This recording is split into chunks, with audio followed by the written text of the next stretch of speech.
ಪ್ರಭು ಕ್ರಿಸ್ತರಲ್ಲಿ ನನ್ನ ಒಲವಿನ ಸೋದರ ಸೋದರಿಯರೇ, ಇವತ್ತಿನ ಶುಭ ಸಂದೇಶ ಮಾರ್ಕ ಅಧ್ಯಾಯ 8 ವಾಕ್ಯ 21 ತಿಳಿಸುವುದೇನೆಂದರೆ, ನಿಮಗೆ ಇನ್ನೂ ಅರ್ಥವಾಗುತ್ತಿಲ್ಲವೇ?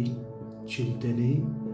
ರೊಟ್ಟಿ ಇಲ್ಲ ಎಂದು ಚಿಂತೆಗೀಡಾದಾಗ ತನ್ನ ಶಿಷ್ಯರಿಗೆ ಯೇಸು ಈ ಮಾತುಗಳನ್ನು ಹೇಳಿದರು.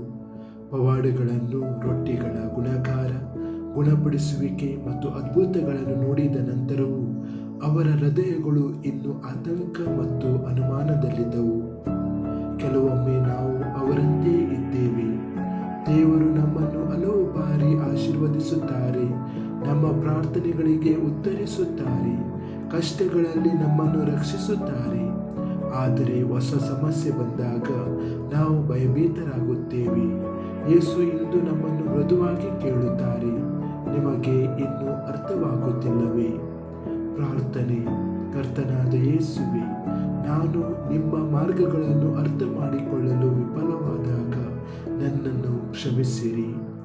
ನೀನು ನನ್ನ ಜೀವನದಲ್ಲಿ ಮತ್ತೆ ಮತ್ತೆ ನಿನ್ನ ಪ್ರೀತಿ ಮತ್ತು ಶಕ್ತಿಯನ್ನು ತೋರಿಸುತ್ತಿದ್ದಾಗ ನಾನು ಚಿಂತೆಗೀಡದೆ ಮತ್ತು ಅನುಮಾನಗೀಡಾಗದೆ ನಿನ್ನ ಮೇಲೆ ಭರವಸೆ ಇಡಲು ನನ್ನ ಹೃದಯವನ್ನು ತೆರೆಯಿರಿ.